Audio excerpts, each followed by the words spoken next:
जे मुलं 2025 मध्ये जन्माला येतील ना त्यांना एआय शिवाय जगच कळणार नाही. त्यांच्याकडे सगळं बरोबरच असणार आहे. एआय हे माणसाचं लास्ट इन्व्हेन्शन आहे. ब्रेन जी वापरण्याची क्षमता आहे माणसाची ती कमी होणार. संदर्भाचे स्पष्टीकरण आपल्याला कधी आवडलेलं नाही. पण जर तुम्हाला वाटतं की एआय ने तुम्हाला चांगलं उत्तर दिलं पाहिजे, म्हणजे त्याला नेमकं सांगायला हवं की आपल्याला एक्झॅक्ट अपेक्षा काय, prompt is the key. Job description बनवणं आहे, तुमची एसओपी बनवणं आहे, प्रत्येक गोष्ट करणं तुमच्या बिझनेस मधली आता एआय मधून पॉसिबल आहे. बिझनेसमध्ये खूप साऱ्या गोष्टी असतात, जसं सेल्स असेल, मार्केटिंग असेल, त्याचबरोबर तुमचं लीड जनरेशन असेल, अशा बऱ्याचशा गोष्टी आहेत. तर त्याचा यूज कसा करता येईल या सगळ्या? असे बरेच ऑटोमेशन्स आहेत की तुमचं लीड डायरेक्ट क्वालिफाय करून घेण्यापर्यंत काम करू शकतं. प्रचंड डेटा असल्यामुळे एआयची ट्रेनिंग खूप फास्ट होते, त्यामुळे तो अजून स्मार्ट होत चाललाय. कंटेंट क्रिएशन वगैरे खूप सोपं झालेलं आहे. मी याला सांगेन ते माझी तू कामं करू शकतोय ना, तर मग तो माझ्यासाठी एक बोलतो ना एक पॉवरफुल टूल आहे. रिअल व्हिडिओज आणि एआय व्हिडिओज मध्ये कधी फरक कळत नाही. त्यात बरीच लोक फसतात समजा बऱ्याच वेळेला. त्यामुळे हे डेफिनेटली गेम चेंजर आहे. एखादी इमेज बनवायला समजा प्रोसेस करायला लागली तुम्हाला 4-4-5-5 तास लागायचे, आता काही सेकंदामध्ये प्रोसेसिंग पॉवर वाढलेली आहे. पण मग सर हे जर झालं फोटोग्राफरच्या बाबतीत किंवा व्हिडिओ एडिटरच्या बाबतीत, मग आता ह्यांचे तरी जॉब जाणार का? खरंच ह्यांना पण कसं अडॅप्टेबिलिटी आहे? मी आता मल्टिप्लिकेशन मध्ये गमवू शकतो. अडॅप्टेबिलिटी 100% सगळ्यांनाच आहे. एआय म्हणजेच आर्टिफिशियल इंटेलिजन्स हा तुमचा जॉब खाणार आहे का तुम्हाला 10 पटीने तुम्हाला अधिक त्याच्यात पॉवरफुल बनवणार आहे? तुम्ही जर विद्यार्थी असाल किंवा सर्वसामान्य व्यक्ती असाल तर तुम्हाला एआय वापरण्यात भीती वाटते का? किंवा एआय वापरत असताना खूप साऱ्या तुमच्या चुका होतात का? अशा विविध विषयांवरती आज बोलण्यासाठी आज आपल्या स्टुडिओमध्ये सुबोध अनंत मिस्त्री हे आपले एआय फ्रेंड, एआय मित्र हे आलेले आहेत.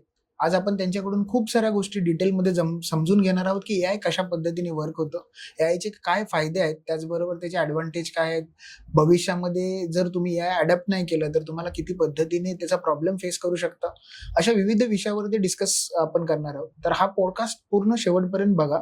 जर तुम्हाला आज पॉडकास्टमध्ये कुठल्याही पद्धतीने काही विचारायचं असेल तर तुम्ही खाली कमेंट्समध्ये विचारा आणि जर आवडला तर लाईक आणि शेअर करायला विसरू नका. आज आपल्या स्टुडिओमध्ये सुबोध सर आलेले आहेत. सुबोध सर नमस्कार, तुमचं आजच्या या पॉडकास्टमध्ये स्वागत आहे. बऱ्याच वेळेला ह्या एआयच्या जर्नीमध्ये असं म्हटलं जातं की एआय हा एवढा पॉप्युलर का होतोय? म्हणजे आजच्या जिकडे आपण जातो तिकडे सगळं ऐकतो की चॅट जीपीटी म्हणा, गुगल जेमिनी म्हणा, हे एआय जे आहेत हे एवढं का ट्रेंडिंग मध्ये आहे? काय सांगू शकाल का याच्यावर? हो, आता म्हणजे कसं आहे बघा, आता पूर्वीचं जे जग होतं ना, म्हणजे कुठलीही गोष्ट घडायला किंवा टेक्नॉलॉजी इन्व्हेन्शन व्हायला वेळ लागायचा. समजा फॉर एक्झाम्पल किंवा आपण आपलं एक्झाम्पल घेऊया, म्हणजे पूर्वी मोबाईल हे श्रीमंतांकडेच असायचे, गरिबांकडे नसायचे, बरोबर ना? पण जेव्हा ते कॉमन झालं प्रत्येक कॉमन माणूस वापरायला लागला. पण त्यानंतर आता जसं एआयचं स्पेसिफिकली सांगायला तर एआय पूर्वीपासून वापरलं जातंय. आता आपल्याला असं वाटतं चॅट जीपीटी आल्यापासून असं झालंय की एआय आत्ताच आहे. लोक चॅट जीपीटीला एआय समजतात समजा, पण एआय खूप पूर्वीपासून चालत आलेलं आहे. म्हणजे मी तुम्हाला एक एक्झाम्पल सांगायचं झालं तर मी एक सेशन घेतला होता की रिटायर्ड लोकांवर, आणि त्यात 93 वर्षाचे आजोबा माझ्यासमोर बसले होते. ओके, आणि ते खूप इंटरेस्टिंग सेशन ऐकत होते. म्हणजे रिटायर्ड लोकांचं सेशन मी काय घेणार ना एआयवर, त्यांना मी टेक्नॉलॉजी काय सांगणार असं माझा प्रश्न त्याला होता डोक्यामध्ये. पण तरी ते खूप इंटरेस्टिंग माझं सेशन ऐकत होते. तेव्हा त्याने मला सेशन संपल्यावर ते मला म्हटलं, रे बाळा सेशन खूप मस्त झालं. तर म्हटलं मी खूप अप्रिशिएट करतो बाबा तुम्हाला की तुम्ही एवढं सेशन माझं ऐकलं शांतपणे. ते म्हणतात मी 1960 मध्ये डेटा सायन्सवर काम करायचो. डेटा सायन्स हा पार्ट आहे एआयचा. मग तेव्हापासून, मग त्याच्या अगोदरपासून काहीतरी ते काम चालू आहे एआयवर. एआय फक्त आता हायलाइट झालं चॅट जीपीटी आल्यापासून, तसं बघितलं तर. त्यामुळे पूर्वी असं होतं की मोठ्या मोठ्या कंपन्या ते वापरायचे, आता ते कॉमन माणूस टूलच्या माध्यमातून ते वापरतोय. समजा एक तर तुमचा स्पीड खूप वाढतोय कामाचा. म्हणजे मी एखादा प्रपोजल बनवतोय, जे बनवायला मला पूर्वी 3 तास 4 तास लागायचे, आता माझे ते 10 मिनिटात 15 मिनिटात बनतंय. प्रेझेंटेशन बनला मला 4 तास लागायचे, ते आता माझं 5-10 मिनिटात बनतंय. समजा इमेज बनवायला मला अख्खा दिवस जायचा, ते आता माझी काही सेकंदामध्ये तयार होते आणि माझ्या इमॅजिनेशन पेक्षा चांगली तयार होते. तर माझा स्पीड वाढलाय. डेटा प्रचंड अवेलेबल आहे मार्केटमध्ये. म्हणजे इंटरनेटवर एवढा डेटा अवेलेबल आहे, म्हणजे इतकी वर्ष लोक वापरतायत. त्यामुळे प्रचंड डेटा असल्यामुळे एआयची ट्रेनिंग खूप फास्ट होते, त्यामुळे तो अजून स्मार्ट होत चाललाय. त्यामुळे तो लोकांना जास्त आवडायला लागलेला आहे असं. आणि कम्प्युटेशन पॉवर वाढली आहे. म्हणजे फॉर एक्झाम्पल आता आपण ती जर्नी पाहिली आहे. समजा ज्या पूर्वी आपल्याकडे कम्प्युटर्स असायचे, तर आपल्या कम्प्युटरची एक फ्लॉपी डिस्क आपली 5 MB ची 10 MB ची असायची. आता आपला एक व्हिडिओ 1 GB चा असतो, राईट? त्यामुळे तुमच्या कम्प्युटरची प्रोसेसिंग पॉवर पण वाढली आहे याच्या हिशोबाने, आणि कंटेंट क्रिएशन वगैरे खूप सोपं झालेलं आहे. म्हणजे मला एखादं लेटर क्रिएट करायचं समजा, किंवा मला एखादा ईमेल ड्राफ्ट करायचा आहे, मला समराईज करायचं आहे, हे एवढं सोपं झालं ना की लोकांचा जो एफर्ट्स जायचा ना कुठल्या कुठल्या गोष्टींमध्ये, ते आता कमी झालेत. आणि एखादी गोष्ट म्हणजे हे मी याला जीन सारखं म्हणतो, म्हणजे आपण तो दिवा घासला की तो जीन बाहेर येतो, तसं मी याला सांगेन ती माझी तू कामं करू शकतोय ना, तर मग तो माझ्यासाठी एक बोलतो ना एक पॉवरफुल टूल आहे. आणि म्हणून तो सध्या ट्रेंडिंग होत चाललेला आहे. बरोबर आहे. मग आता हे AI मध्ये हे जे काही टूल्स आलेत, जसं ChatGPT असेल, Google Gemini असेल किंवा हे तर आम्हाला नोन आहेत, पण अजून बरेचसे टूल्स AI मध्ये आलेले आहेत. मग हे खरंच गेम चेंजर ठरतात आहे का एखाद्या माणसाच्या आयुष्यामध्ये? नाही नाही, डेफिनेटली. आता कसं आहे बघा, तुम्हाला सांगतो मी. जसं तर मगाशी तुम्हाला एक्झाम्पल सांगितलं मी. आता समजा मी एखादा कोटेशन बनवतो किंवा मी एखादा डॉक्युमेंट बनवतोय समजा. आपण एक एसओपी पासून सुरुवात करूया. एखादी एसओपी बनवतोय, बरोबर ना? तर बऱ्याच वेळेला ना मला पहिले ते पॉइंट्स टाकावे लागायचे, काढावे लागायचे. तर सगळ्यात अगोदर काय, आता 2000च्या पूर्वी तर ते वेगळ्या पद्धतीने होत असेल समजा. Google आल्यापासून किंवा इंटरनेटचा ऍक्सेस लोकांना मिळाल्यापासून लोक Googleवर शोधून त्यातले हो. पॉइंट ते समराईज करून मग ते एक शोधून ते टाकायचे, असं करायचे. बरोबर. आत्ता ज्या वेळेला मी एखादी गोष्ट मला पाहिजे असेल, ते फक्त मी त्याला प्रश्न विचारला की त्याचे मला तो उत्तर देतोय समोर. बरोबर ना?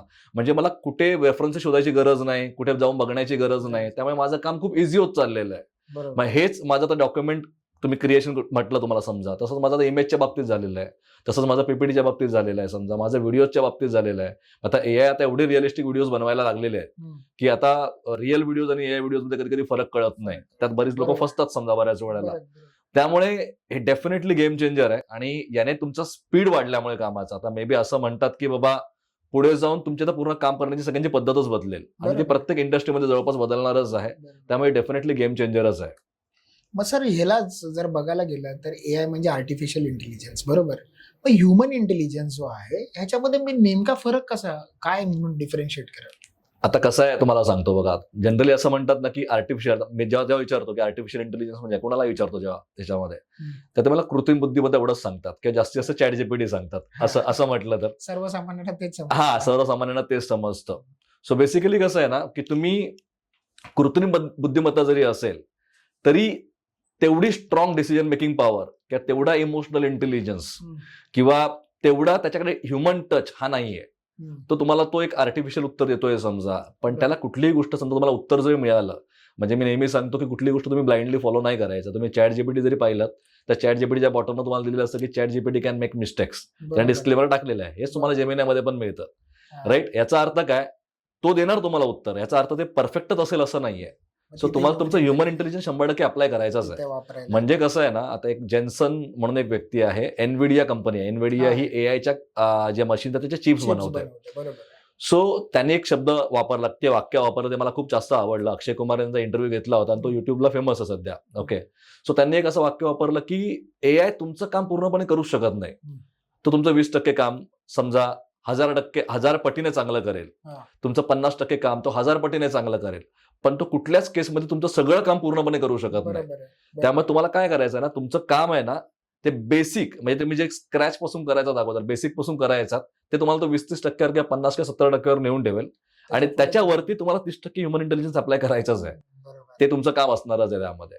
असं. बरोबर. सर मगाशी तुम्ही एक गोष्ट सांगितली की बऱ्याच वेळेला जे इमेज वगैरे किंवा व्हिडिओ जनरेट होतात त्याच्यामध्ये बऱ्याच वेळेला आपल्याला हेच समजत नाही की हे एआयच्या थ्रू बनवलेत का ही रिअल आहेत. बरोबर. मग हे आयडेंटिफाय कसं करायचं? कारण बऱ्याच वेळेला असे काही फेक इमेजेस किंवा फेक व्हिडिओज बनवून पण काही मिसयूज होऊ शकतो किंवा काय. मग अशा बरोबर. वेळेला हे खरंच एआय जनरेटेड आहेत का ऍक्च्युअल आहेत, ह्याचं काय सांगता येईल का? आता ऍक्च्युअली कसं टेक्निकली आहे ना, टेक्निकली बोलायचं झालं तर त्या प्रत्येक फोटोच्या मागे जे एआय जनरेटेड व्हिडिओज किंवा इमेजेस असतात त्याच्या प्रत्येकाच्या मागे एक सिंथेसिस आयडी म्हणून असतो. ओके. ज्या आयडियावरून कुठलेही सॉफ्टवेअर्स ते आयडेंटिफाय करतात. बऱ्याच वेळेला आपल्या डोळ्यांना, कॉमन डोळ्यांना किंवा माणसांना ते कळत नाही. काही काही लोक जे टेक्निकली जास्त काम करतात त्यांना बऱ्यापैकी कळू शकतं. समजा ते झिरो जीपीटी नावाचं सॉफ्टवेअर आहे. झिरो जीपीटी नावाचं सॉफ्टवेअर आहे. त्यात तुम्ही तुमची इमेज अपलोड केली तर तुम्हाला सांगतो की बाबा ही किती % एआयने बनवलेली असू शकते. मग त्यात तुमच्या पर्सेंटेज समजा 70-80% वरती गेलं तर 100% ती एआयने बनवलेली इमेज असं पकडून चालायचं. आणि ते आम्ही चेक करून बघितलेलं आहे, बऱ्यापैकी ते चालतं, वर्कआउट होतं व्यवस्थित. म्हणजे आत्ताच्या घडीला जर हे ऍक्च्युअल मध्ये इमेज आहे का एआय जनरेटेड आहे हेही आपण इझिली आयडेंटिफाय करू शकतो झिरो जीपीटी मधून. यस, असे बरेच टूल्स असतील. झिरो जीपीटी मी वापरलेला ऍक्च्युअल मध्ये. असं बऱ्याच वेळेला सर असं होतं की आता ज्या पद्धतीने एआय येतोय त्या पद्धतीने हे जे फोटोग्राफर्स आहेत, व्हिडिओ एडिटर्स आहेत, अजून ह्या क्षेत्रातली बरीचशी लोक कामं करत असतात, तर ह्यांच्यासाठी हे पुढे जाऊन रिस्क आहे का ह्याच्यामध्ये खरीच अपॉर्च्युनिटीज आहेत? कारण बऱ्याच वेळेला असं होतं की काही लोक बोलतात, ज्यावेळे बाहेरून बघतात एआयला त्यावेळेला असं दिसतं की भविष्यात हे यांचे जॉब घेतील. पण काही लोकांचे रिव्ह्यू असे पण आहेत की आज एआय आल्यामुळे आम्हाला ह्याच्यामध्ये खूप सारे बदल झाले, आम्हाला ज्या काही गोष्टी करता येत नव्हत्या त्या आम्हाला इझिली होतात, आमचा टाइम वाचतोय. तर ह्याला कसं डिफरन्शिएट करावं? हे हे कम्प्लिटली पर्स्पेक्टिव्हवर आहे.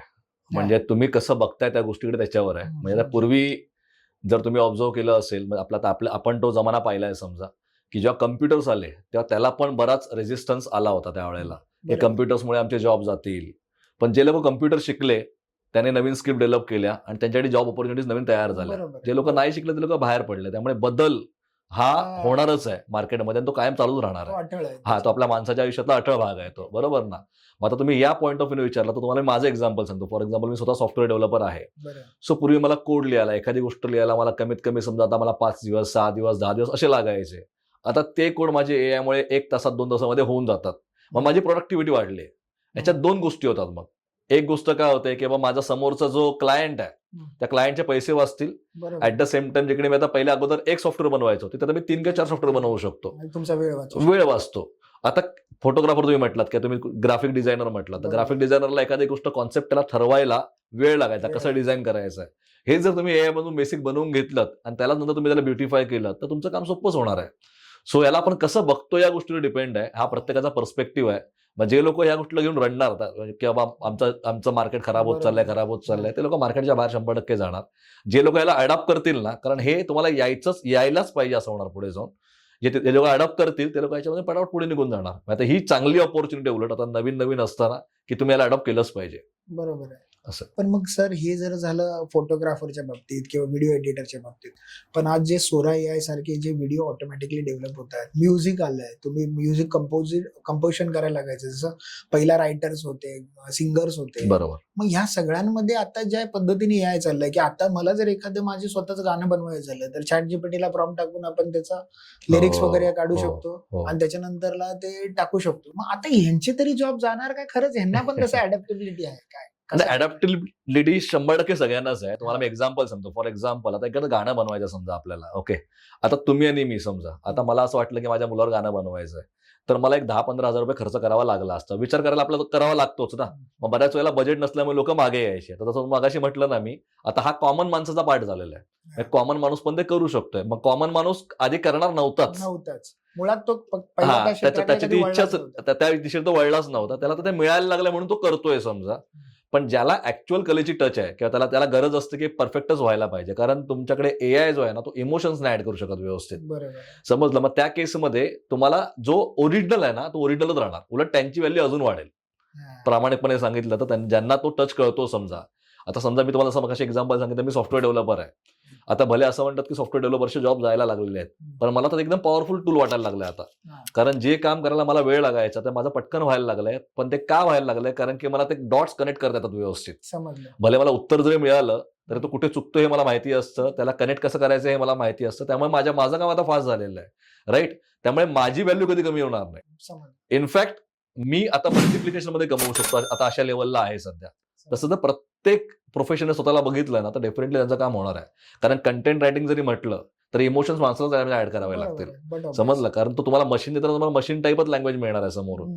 त्यामुळे त्यात कसं आहे, तुमचं तेच म्हटलं, 20% काम मिळालं, 30% काम मिळालं, बाकी 70% तुम्ही ऍड करा. किंवा 70% काम मिळालं तर 30% काम तुम्ही ऍड करा. पण तुमचा ऍटलीस्ट 70%चा वेळ वाचला असा विचार करा आणि त्या 70% नवीन काम करा. असं आहे. बरं, मग सर आता जसं तुम्ही एक गोष्ट बोलला की त्याच्यामुळे तुमची प्रोडक्टिव्हिटी वाढली आणि प्रोडक्टिव्हिटी वाढल्यामुळे तुम्हाला बऱ्याचशा गोष्टी ज्या कमी टाइम तुमच्याकडे जो होता त्याच्यामध्ये तुम्ही जास्त गोष्टी करू शकता. बरोबर. मग आता असं म्हणता येईल का की एखादा सुरुवातीला स्मॉल बिझनेसमॅन असायचा, तो मोठ्या कंपन्यांशी कॉम्पिट करत नव्हता, कारण त्यांच्याकडे त्या पद्धतीचे डेव्हलपर होते सगळ्याच गोष्टीमध्ये. आज ह्या AIच्या माध्यमातून त्याला ते कॉम्पिटिशन करणं इझी झालंय का? 100% होऊ शकतं. म्हणजे आता पूर्वी कसं असायचं ना की तुमच्याकडे मार्केटिंगची टीम वेगळी लागायची समजा, किंवा तुमच्याकडे ऑपरेशन्सला टीम वेगळी लागायची, बरोबर ना. तुम्हाला HR वेगळा लागायचा. आता असे काही AI एजंट्स बनतायत. आता समजा आता मध्येच क्लॉडमुळे मार्केट डाऊन झालेलं तुम्ही ऐकलं असेल. अँथ्रोपिकमुळे मध्ये मार्केट डाऊन झालं होतं. त्याने फक्त एक प्लगइनच ऍड केलं होतं. एक प्लगइन होतं जे ऑफिसची कामं करताय समजा, तेवढं फक्त अनाऊन्स केलं. म्हणजे त्याने प्रोडक्ट पण लॉन्च नाही केलं, फक्त प्लगइन लॉन्च केलं आणि अख्खा IT मार्केट क्रॅश झालेलं. मग तुमचं जे टूल आहे ना ते अख्खा एक डिपार्टमेंट सांभाळू शकते अशी त्याची लेवल आहे. म्हणजे समजा तुमच्याकडे 1000 रिझ्युमे आले असतील आणि 1000 रिझ्युमेस तुम्हाला स्कॅन करायला माणसाला किती वेळ लागू शकतो? खूप वेळ जाऊ शकतो, कारण प्रत्येक गोष्ट डिटेलमध्ये जाऊन बघणं गरजेचं आहे. तो AI तुम्हाला काही सेकंदामध्ये, काही मिनिटात तुम्हाला करून देतो समोरून. असं आहे. मग तुमचं एवढं काम जर सोपं होत असेल तर डेफिनेटली जर एखाद्याकडे चांगला कॉन्सेप्ट असेल आणि त्याचा माइंड क्लिअर असेल त्याला कुठे घेऊन जायचं तर तो एआयच्या माध्यमातून त्याच्या बिझनेसला खूप वेगळ्या लेवलला नेऊ शकतो आणि ज्यात लोक करतायत सध्या. असं आहे. बरोबर आहे. सर ह्याच्यामध्ये एक गोष्ट येते ती एआय क्लोन किंवा एआय एजंट हे जे डेव्हलप करताना काही एआयचे टूल्स वापरले जातात. मग असे बरोबर. कोणते टूल्स आहेत का की हे अगोदर तर एआय क्लोन किंवा एजंट किंवा एआय व्हॉइस एजंट म्हटलं जातं तर हे एक्झॅक्टली काय आणि त्याच्यासाठी कुठले टूल्स वापरू शकतो सर काय? आता बेसिकली कसं आहे बघा, आता लोकांना तसं काय सांगितलं तुम्हाला, चॅट जीपीटी लोक एआय समजतात. हा, चॅट जीपीटी टूल आहे, ते एआय नाही. एआय नाही. ओके, हा. म्हणजे ते एआय खूप मोठा वास्ट सब्जेक्ट झाला. त्यातलं एक ते टूल आहे, ते युटिलिटी त्यातली समजा. समजलं. तसंच तुमच्याकडे समजा फॉर एक्झाम्पल तुम्हाला एजंट बनवायची असतील तर एक N8N नावाची वेबसाईट आहे ज्यात तुम्ही एजंट म्हणजे मुळात काय असतं ना, चॅट जीपीटी म्हणजे काय, मी प्रश्न विचारतो मला तो उत्तर देतो, बरोबर ना. बरोबर. मग तो प्रोएक्टिव्ह नसतो की मला तो समोरून माझ्यासाठी काहीतरी करेल. एजंटचा अर्थ काय असतो, फॉर एक्झाम्पल तुम्ही एखादी फेसबुकला ऍड लावली तर तुमची ती ऍड ऑटोमॅटिक गुगल शीटमध्ये पडली पाहिजे. गुगल शीटमध्ये पडल्यावर त्या माणसाला ऑटोमॅटिक व्हॉट्सअप मेसेज गेला पाहिजे. मग व्हॉट्सअप मेसेज बरोबर त्याला एखादा एआय कॉल पण गेला पाहिजे की ज्या कॉलमधून त्याच्या आपण कन्फर्मेशन गेला की तो किती इंटरेस्टेड आहे वगैरे. जर तो इंटरेस्टेड असेल त्याचं इंटिमेशन तुम्हाला ऑटोमॅटिक व्हॉट्सअपवर आलं पाहिजे. एंटायर प्रोसेस ऑटोमेशन म्हणतो ना आपण, ती सगळी एजंट थ्रू होते. ओके, आणि आता तुम्ही व्हॉइस एजंट म्हटलं समजा, ते ओमनीडीएम नावाचं सॉफ्टवेअर आहे, मस्त सॉफ्टवेअर आहे. तसे बरेच समजा त्यात ओमनीडीएम हे त्याचा फेमस सॉफ्टवेअर चालू आहे. एक तुम्हाला 9-10 रुपये काय 15 रुपये तुमचा एक पर कॉल जातो समजा. पण ती एजंट तुमच्या बिहाफ मध्ये कॉल करते समोर. तुम्ही त्याला बेसिक ट्रेनिंग दिलीत की तुमचा कोर्स काय आहे, तुम्हाला काय करायचं. समजा या पॉडकास्टच्या हिशोबाने समजा तुम्ही तुम्हाला पॉडकास्टची मार्केटिंग करायची असेल तर तुम्ही त्याला बेसिक ट्रेनिंग मटेरियल दिलं की आमचं पॉडकास्ट काय असतं वगैरे वगैरे सगळ्या गोष्टी प्राइस सकट, तर ती समोरच्याला कॉल करते ना तर ती माणसासारखीच बोलते त्याच्याशी. मग त्याने विचारला प्रश्न की तुमचे प्राइस रेंज काय असते, मग आमच्याकडे तासाला आम्ही एवढे घेतो स्टुडिओचे वगैरे, असं ते सगळं त्याला सांगणार. आणि त्यात त्याचा इंटरेस्ट काय आहे, की तो पॉझिटिव्ह बोलतोय निगेटिव्ह बोलतोय, त्याचं सेंटिमेंट पण ती तुम्हाला देते की हा माणूस खरोखर पॉझिटिव्ह आहे की निगेटिव्ह आहे. त्यामुळे तो व्यक्ती क्रॅक होण्याचे चान्सेस किती आहेत त्याच्यावरती. मग सिरियसच आपल्याला मिळालं की हा पॉझिटिव्ह आहे, त्यात 100 मधले 10 लोक तुम्हाला मिळाले, तुम्ही 10 लोकांना फोन करा, त्यातले 3-4 कन्वर्ट होतील, असं असतं ते ना. बरोबर, त्याच्यामुळे कॉस्टिंग होते, Obviously. म्हणजे टाइम वाचतो, येस, बऱ्याचशा गोष्टी. आणि तो कॉल कसा असतो ना, तो कधीही जाऊ शकतो. आता आपलं 10 ते 6 मध्ये असणार, आता एखाद्याने 10 वाजता रात्री फॉर्म भरला समजा, तर त्याला 10 वाजता कॉल गेला पाहिजे ना, तर तो कॉल कधी जाऊ शकतो, असं आहे ते. म्हणजे एवढ्या पद्धतीने ऑटोमेशनचं जग वाढत. Yes yes yes. बरं सर, हे एआयच्या माध्यमातून कुणाची इमेज किंवा एखादं पोस्टर बनवणं हे इझी झालेलं आहे. बरोबर, काही प्रॉम्प्ट टाकल्यानंतरला आपण त्या चॅट जीपीटी किंवा गुगल जेमिनीवरून ते इमेजेस वगैरे बनवू शकतो. बरोबर. पण मग अशामध्ये एखाद्या ऍक्टरचं आपण एखादी इमेज बनवून त्याच्यावरती जर आपली बिझनेसची ऍडव्हर्टाईज केली तर याच्यावर कॉपीराईटचे क्लेम येऊ शकतात का? 100% येऊ शकतात. कॉपीराईटचे क्लेम तुम्हाला येणार. आता बघा, तुम्हाला कसं असं सांगतो, आता फॉर एक्झाम्पल तुम्ही आता suno.com तुम्हाला मग सांगितलं जे गाण्यांसाठी वापरतो आपण. आता suno.com तुम्ही असंही फ्रीमध्ये वापरू शकता सगळेजण. ओके, आपण आपली गाणी पर्सनल जे काय असतील आपण बनवू शकतो. पण त्यांचं कंडिशन काय आहे की बाबा तुम्ही ते गाणं बनवून कुणाला विकू शकत नाही, मग तुम्ही त्याचा कमर्शियल राईट्स म्हणून यूज नाही करू शकत. इंडिव्हिज्युअल म्हणून तुम्ही वापरू शकता, मग तुम्ही कुठल्या मूवीला विकू नका वगैरे, असं इन शॉर्ट त्यांचा तो तसा कॉन्सेप्ट असतो. तसंच आता समजा फॉर एक्झाम्पल मी एखादी इमेज बनवतो तर जेमिनाय मधून बनवतोय, तर जेमिनाय मधून बाय डिफॉल्टच तो कुठल्या ऍक्टरची वगैरे इमेज ऍक्सेप्ट करतच नाही, फेस तुम्ही टाकायला सांगितलात तर. ओके, त्यासाठी मग ते वेगळे टूल्स आहेत, जे टूल्स असे एकदम तेवढे मग ते ऑथेंटिक नसतात समजा, असं आहे. पण समजा एखाद्या ऍक्टरने ते बघितलं आणि त्याने ऑब्जेक्शन घेतलं, 100% ऑब्जेक्शन येऊ शकतं, मग त्या ब्रँडवर ऑब्जेक्शन येऊ शकतं, त्यामुळे ते करणं रेकमेंड नाहीये. मग तुम्ही काय करू शकता की तुम्ही जेमिनाय मधून एखादा मॉडेल स्वतः बनवू शकता जो लुक लाईक असेल. म्हणजे एक्झॅक्ट तोच व्यक्ती असला पाहिजे असं नाही, पण थोडाफार असा मॉडर्न दिसणारा असेल तर तुम्ही तसं वापरू शकता. पण डायरेक्ट तुम्ही फेस वापरणं, कारण भले जेमिनायने त्या सेम फेस तयार नाही केला तरी फेस स्वॅपचे पण बरेच सॉफ्टवेअर्स आहेत की ज्यात तुम्ही फेस स्वॅप करून घेऊ शकता, असं आहे. पण मग त्या again it is not recommended की तुम्ही ते केलं पाहिजे, कारण त्याच्या तुमच्या ब्रँडवर 100% गदा येऊ शकते आणि उद्या जर त्यांनी क्लेम केला तर तो करोडोमध्येच असणार बाय डिफॉल्ट. एखाद्याची क्रेडिबिलिटी असते ते आपण इझिली युज करणं म्हणजे ते पण इथिकली रॉंगच आहे ऍक्च्युअली. आणि आता हे असे रॉंग युजेस पण होऊ शकतात समजा, त्याला अजून काही रेग्युलेशन नाही सध्या इंडियामध्ये. बरं, आताच एक गोष्ट जे तुम्ही म्हणाला की एखादी गोष्ट जर एआयच्या माध्यमातून आपण end use as a individual म्हणून जर वापरतोय तर कदाचित त्याच्यावर काय प्रॉब्लेम येऊ शकत नाही, पण जर आपण ती कमर्शियली केली तर त्याला काहीतरी इश्यू येऊ शकतात. मग अशा वेळेला मी बरेच वेळेला बघतो की हे जे व्हिडिओज बनवायचे असतात किंवा इमेजेस बनवायचे असतात ते बरीच लोक बोलतात की हे चॅट जीपीटीवर टाकल्यावरती फ्री आहे, बरोबर. पण मला असं वाटतं की काही सर्टन एक्सटेंट पर्यंत, त्याच्यानंतरला त्यांचे काही पॉइंट्स वगैरे लागतात. मग हे खरंच पूर्ण फ्री मध्ये होतं का त्याच्यावरती काही चार्जेस पण पे करावे लागतात का? त्याला ना फ्रीमियम कॉन्सेप्ट म्हणतो आपण. फ्रीमियम म्हणजे काय असतं, त्यातला काही पार्ट फ्री असतो. मग ते तुम्हाला सर्टन वेळेसाठी लॉक करणार. म्हणजे समजा तुम्ही आता एखादं काम करताय आणि काम करता करता त्यांचं एक तो लिमिट संपलं, तर काही वेळानंतर तुम्हाला त्याचे मग ते थोडा वेळ थांबावं लागतं, 2-4 तास, 5 तास किंवा 1 दिवस वगैरे. बरोबर आहे. आणि मग तुम्हाला नेक्स्ट डेला. आता समजा तुम्हाला गुगल जे फ्लो म्हणून सॉफ्टवेअर आहे, जे आपण व्हिडिओसाठी वापरतो, तर ते सॉफ्टवेअर तुम्हाला 100 क्रेडिट्स महिन्याला फ्री देते सध्या तरी ॲज ऑफ नाव. पण तुमचे 100 क्रेडिट संपले की तुम्हाला महिनाभर थांबायचं असं आहे ते. मग तुम्हाला पेड घ्यावे लागेल. थोडक्यात काय, ते लोक तुम्हाला सवय लावतात. आणि प्रामाणिकपणे सांगायचं ना, ज्या पैशात तुम्हाला आता मिळतंय सध्या, म्हणजे समजा तुम्हाला ChatGPT ₹2000 महिन्याला जरी मिळत असेल, तरी ते ChatGPTला सध्या नाही परवडत आहे. ओके. मग त्याची प्रोसेसिंगच ना एवढी बॅकएंडला लागते सध्या. त्या सगळ्या कंपनी सध्या लॉसमध्ये चालल्या असं म्हटलं तरी चालेल. ते फक्त लोकांना सवय लावतात. मग त्याच्यानंतर कुठे ना कुठेतरी कन्वर्ट व्हॅल्युएशन वाढवून कन्व्हर्जनची वेळ येईल त्यावेळी ते घेतील, किंवा उद्या जाऊन लोकांना सवय लागली. आता उद्या समजा आता ChatGPT Go नावाचं सॉफ्टवेअर आता आपलं सध्या आपल्याला फ्री मिळतं इंडियामध्ये. ओके, ते वर्षभरासाठी फ्री दिलेलं आहे. आता लोकांना त्याची सवय लागली एकदा, की मग लोक ChatGPT सोडणार नाहीत पुढच्या वर्षी. मग ते लोक रिन्यू करणार. समजा त्या 100% लोक वापरत असतील, 100% मधल्या 10-20% जरी केलं तर त्यांची कॉस्ट बाय डिफॉल्ट रिकव्हर होते. असं आहे ते. सर, आता हे सगळं ज्या पद्धतीने तुम्ही सांगितलं, त्या पद्धतीने जर बघायला गेलं तर मग आता एखादा कॉन्टेंट क्रिएटर असेल किंवा आर्टिस्ट असेल किंवा एखादा रायटर असेल, तर ह्यांना जर इझिली जर सगळं काही भेटतंय, तर त्यांचं कुठे ना कुठेतरी स्किल किलिंग होतंय असं वाटत नाही का?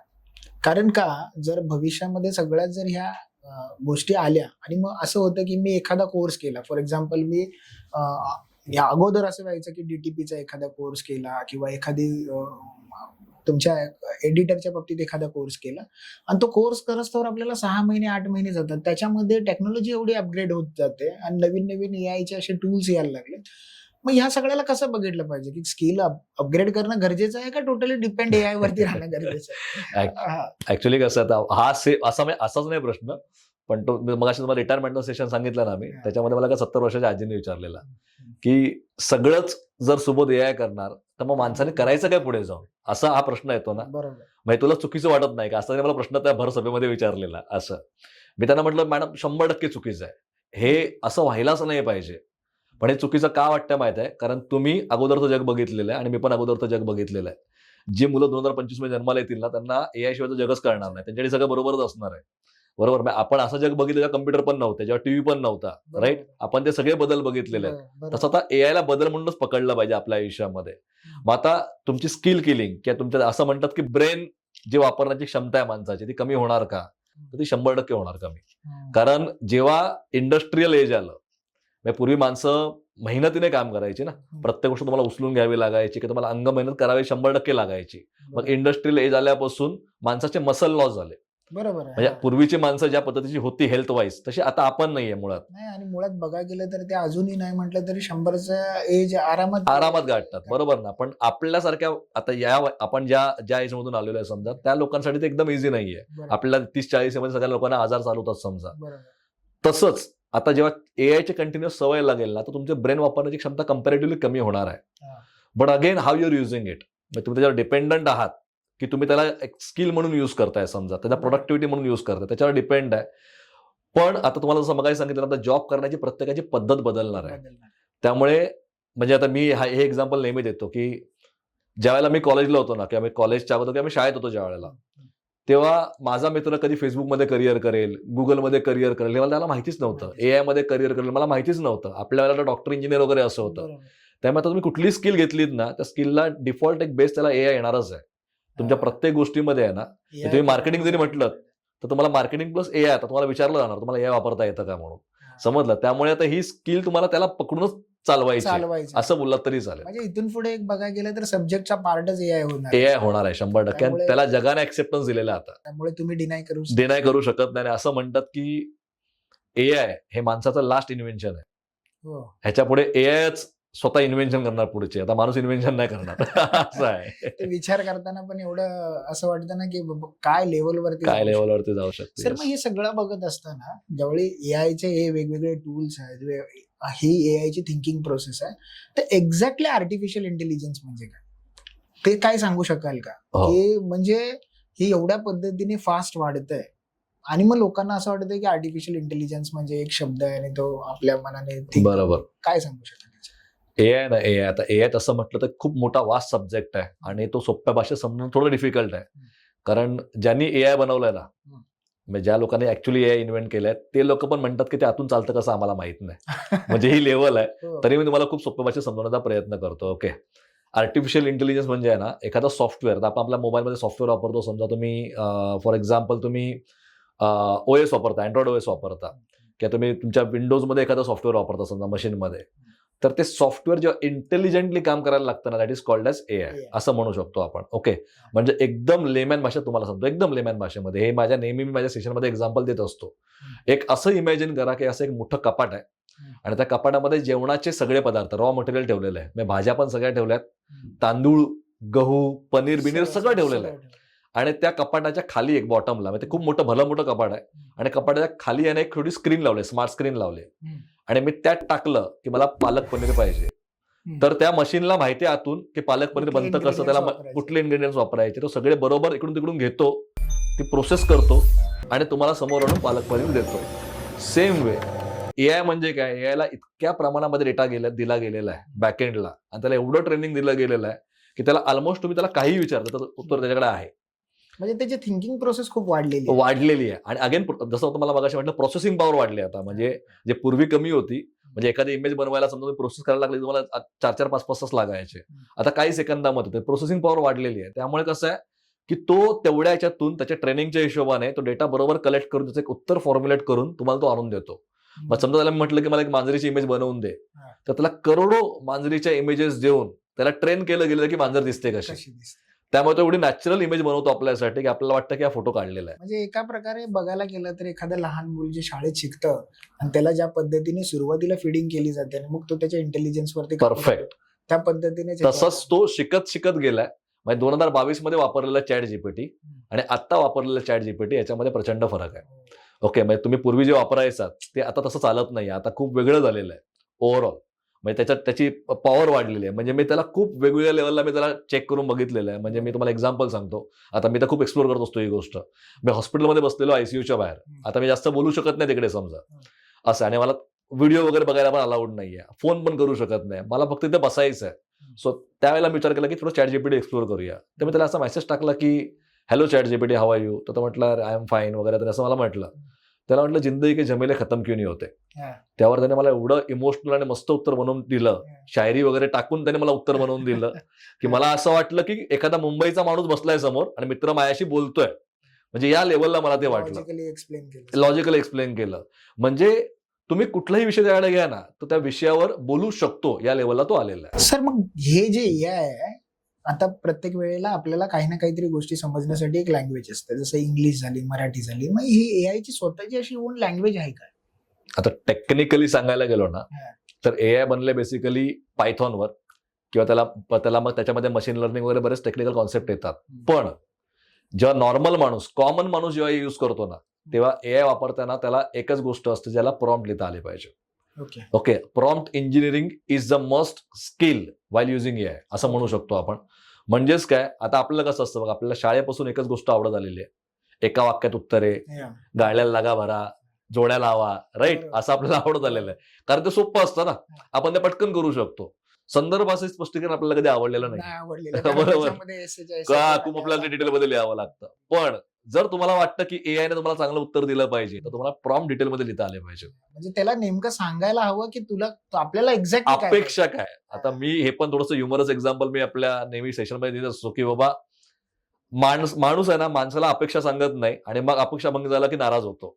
तसंच म्हटलं, तर माणूस समजू शकत नाही, तुम्ही एआय कडून अपेक्षाच करू नका, की त्याला समजेल ऑटोमॅटिक. तर तुम्ही त्याला एक्झॅक्टली तुम्हाला काय पाहिजे, डोक्यात काय चाललेलं आहे, ऍटलिस्ट रॉ थॉट. असं नाही की तुम्हाला परफेक्ट टेक्निकली आलं पाहिजे सगळ्या गोष्टी. म्हणजे मी तर असं पण त्याशी बोललोय, समजा आपण मी त्यांना शिकवताना शिकवतो समजा फॉर एक्झाम्पल की मला इंग्लिश पण येत नाही व्यवस्थित, तर आपण व्हॉट्सअपवर कसं टाईप करतो, कसा आहेस, KSA, बरोबर ना, अशी स्पेलिंग टाईप करतो आपण. तसंच तुम्ही प्रॉम्प्ट टाईप करू शकता. अरे मला हे करून पाहिजे, माझं हे फॉर एक्झाम्पल मला अशी इमेज पाहिजे, त्यामध्ये हे दिसलं पाहिजे, असं मी मराठी इंग्लिश मध्ये टाईप करून टाकू शकतो त्याच्यामध्ये. ते पण त्याला समजतं व्यवस्थित, तेवढं त्यांनी अडॅप्टेबिलिटी केलेली आहे कुठल्याही लँग्वेजमध्ये. आणि त्यामुळे कसं आहे ना, की ज्याला प्रॉम्प्ट व्यवस्थित लिहिता आला ना, ज्याला डिटेलमध्ये मांडता आलं, तो जिंकला एआय मध्ये. आणि मी सेशन घेताना माझा सगळ्यात मोठा जो क्रक्स असतो पूर्ण सेशनचा, की बाबा काय सेशनमध्ये एक्झॅक्टली आला पाहिजे, तर prompt writing is the must skill. आणि ती प्रॅक्टिकल तुम्हाला जमायला लागली तर तुम्ही कुठलंही एआय वापरायला घ्या, एआयच्या बॅकएंडला प्रॉम्प्ट हाच विषय असतो. म्हणजे असं. Prompt is the key. जर Prompt तुम्हाला is the काय key, yes. काय माहिती पडायचं असेल. आणि परफेक्ट. बरेच वेळेला असं आहे, चॅट जीपीटी वापरत असताना आपण प्रॉम्प्ट टाकतो, पण चॅट जीपीटी समोरून आणि काही ना काहीतरी सांगत असतं की तुम्हाला हे पाहिजे का, हे पाहिजे का, हे पाहिजे का. सर, मग आता हा जो एआय आहे, आता जर बिझनेस पर्स्पेक्टिव्हने बघायला गेला तर बिझनेसमध्ये खूप साऱ्या गोष्टी असतात, जसं सेल्स असेल, मार्केटिंग असेल, त्याचबरोबर तुमचं लीड जनरेशन असेल, अशा बऱ्याचशा गोष्टी आहेत. तर त्याचा यूज कसा करता येईल या सगळ्यांमध्ये आणि कसा होतोय आता तरी?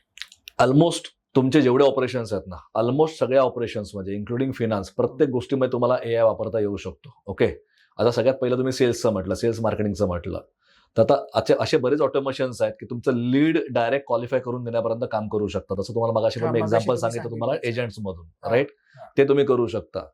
असे बरेच तुम्ही प्रॉम्प्ट स्वतः तुम्ही जर समजा लिहायला शिकलात, तर तुमचं तुम्ही प्रपोजल बनवताय, समजा तुम्ही इनव्हॉइसेस बनवता, ड्राफ्टिंग काही करताय तुम्ही, तर ती प्रत्येक गोष्ट चांगल्या पद्धतीने कशी करू शकतो आपण.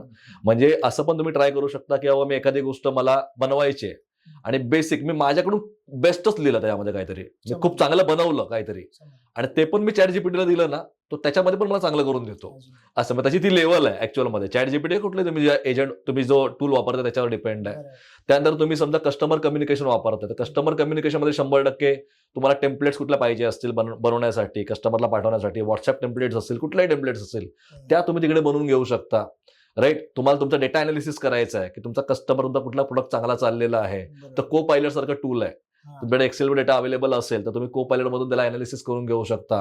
म्हणजे ऑलमोस्ट एचआरचे सगळे, म्हणजे जॉब डिस्क्रिप्शन बनवणं, कुणी बनवू शकतं, जॉब डिस्क्रिप्शन बनवणं, तुमची एसओपी बनवणं आहे, प्रत्येक गोष्ट करणं तुमच्या बिझनेस मधली आता एआय मधून पॉसिबल आहे. ओके, त्यामुळे तुम्ही बिंदास कुठल्याही गोष्टीसाठी जर तुम्ही एआय वापरताय समजा, तर तुम्ही बिंदास वापरला पाहिजे आणि त्याला चांगल्या पद्धतीने, असं तुम्हाला सांगितलं, प्रॉम्प्ट जर तुम्ही व्यवस्थित दिलेत ना, तर तुमचं काम बऱ्यापैकी सोपं होऊन जातं. आणि जे मी स्वतः युज करतोय सध्या. म्हणजे मगाशी ज्या पद्धतीने म्हटलं की कॉम्पिटिशन तुमचं जे काही कमी होतंय, तुम्ही एखाद्या मोठ्या कंपनीवर कॉम्पिट करू शकता, तर हे सगळे टूल्स आज मार्केटमध्ये आहेत. 100%. कारण बरीचशा लोकांना, इव्हन मला पण, जर हे तुम्ही 3-4 जर टूल सोडले, जसं चॅट जीपीटी असेल, गुगल जेमिनी असेल, परप्लेक्सिटी एखाद्या असेल, असं 3-4 टूल सोडले तर बाकीचे टूल्स अजून माहितीच नाहीत लोकांना. बरोबर आहे. आता तुम्हाला एक सिम्पल एक्झाम्पल मी तुम्हाला सांगतो. त्याला आता तुम्ही म्हणता छोटी कंपनी पण कशी करू शकते. ओके, आता व्हॉट्सअप सगळ्यांनाच माहिती आहे मार्केटमध्ये, बरोबर ना? व्हॉट्सअप आला 2009 मध्ये ऍक्च्युअल मध्ये मार्केटमध्ये, आणि 2014 मध्ये फेसबुकने त्याला विकत घेतलं.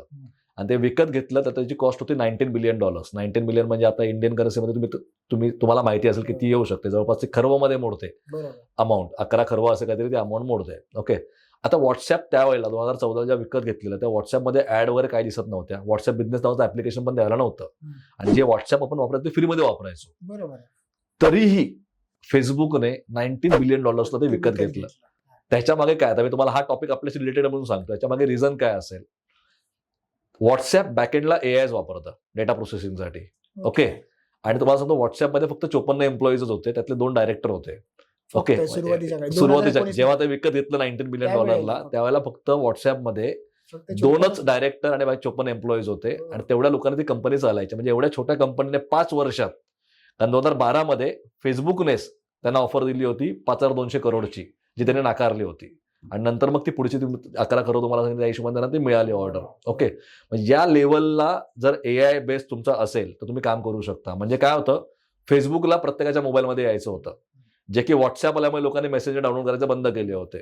आता जेव्हा फेसबुकने व्हॉट्सअप विकत घेतलं, त्या व्हॉट्सअपवर 84 करोड युजर्सचा डेटा होता, ऍक्टिव्ह युजर्सचा डेटा होता. मग आता एवढे लोक जर व्हॉट्सअप वापरतात, तर बॅकएंडला तुम्हाला प्रत्येक गोष्टीची परमिशन विचारली जाते, कॉन्टॅक्टची परमिशन विचारली जाते. व्हॉट्सअपची सगळ्यात पहिली कंडिशन ही आहे की तुमचा सगळा डेटा अपलोड झाला पाहिजे सर्व्हरला, कॉन्टॅक्टचा. राईट.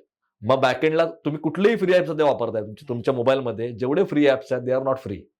ते तुमचा डेटा ट्रॅक करतात, तुम्ही काय बोलताय ते ट्रॅक करताय. आता आपण इकडे बसलो हे पण आपल्या मोबाईलला माहिती आहे, पॉडकास्ट चालू हे पण आपल्या मोबाईलला माहिती आहे, आपला इन्कम आपल्या मोबाईलला माहिती आहे. त्यावर दीपक सरांचा एक पर्सोना बनवला जातो. तुमच्या अकाउंटमध्ये तुमचा एक पर्सोना बनवला की दीपक सर नक्की कोण आहेत, त्यांच्या डिपेंडंट किती, त्यांचा मुलगा काय करतो, त्यांची बायको काय करते, त्यांची सॅलरी किती आहे, इन्कम किती येते, सगळं त्याच्यावरून तुम्हाला ते ऍड दाखवले जातात. म्हणजे असं ते प्रोसेसिंग चालतं. म्हणजे एक छोटी कंपनी, जे तुम्हाला व्हॉट्सअप सांगितले तुम्हाला एक्झाम्पल, अशी कुठलीही कंपनी थोडंसं विजन मोठं ठेवून असं काही करू शकते पुढे जाऊन. असं म्हणजे बघायला गेलं तर हे एआय खरंच बघायला गेलं आज बऱ्याचशा तुमच्या या गोष्टींमध्ये माहिती पडलं की एआय का एवढं इम्पॉर्टंट आहे आणि का इकडे Perfect. सगळीकडे एआय एआय एआयचा आज जग चाललंय. बरोबर. आणि सगळेजण काय एआय साठी एवढे फोर्स करतात की एआय शिका एआय शिका.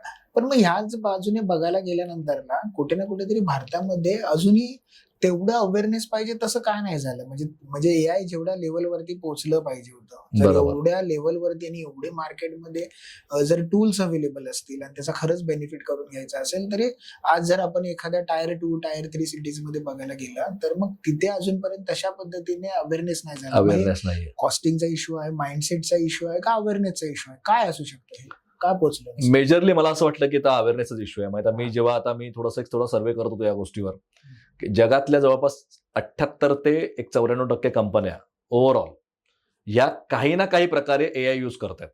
ओके, कुठल्या ना कुठल्या फॉर्मॅटमध्ये. म्हणजे काहीतरी कुठलं तरी टूल युज करतात, काहीतरी युज करतात. हा. पण त्यांनी एआयला अडॉप्ट करायला सुरुवात केलेली आहे. पण तेच इंडियामध्ये तो रेशिओ काहीतरी 24 की 28% की 30% आहे ऍज ऑफ नाव. ओके, म्हणजे अजूनपर्यंत ना लोकांपर्यंत एआय पोहोचलंच नाही व्यवस्थित. एकतर मग ते वापरलं चुकीच्या पद्धतीने जात आहे किंवा मग लोकांना असं वाटतं की फक्त त्याच्यातून इमेजेसच बनतात, यातून फक्त व्हिडिओजच बनतात, त्याच्यातून फक्त मी कंटेंट बनवू शकतो, तर मला युजफुल नाहीये, त्यामुळे मे बी ते युज होत नसेल.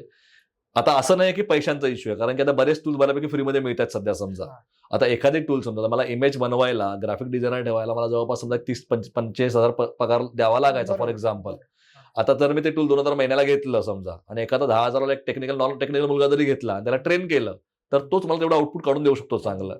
राईट, तो त्या अँगलने जर बघितलं तर ते सध्या तुम्हाला स्वस्तातच मिळतंय सध्या. पण फक्त ऍज ऑफ नाऊ तर मला वाटतं की अवेअरनेसचा इश्यू आहे की लोकांपर्यंत पोहोचलं नाही किंवा लोक अजून घाबरत असतील किंवा असं पण असतं की आपल्याकडे थोडंसं माइंडसेट लिथर्जिक माइंडसेट आहे.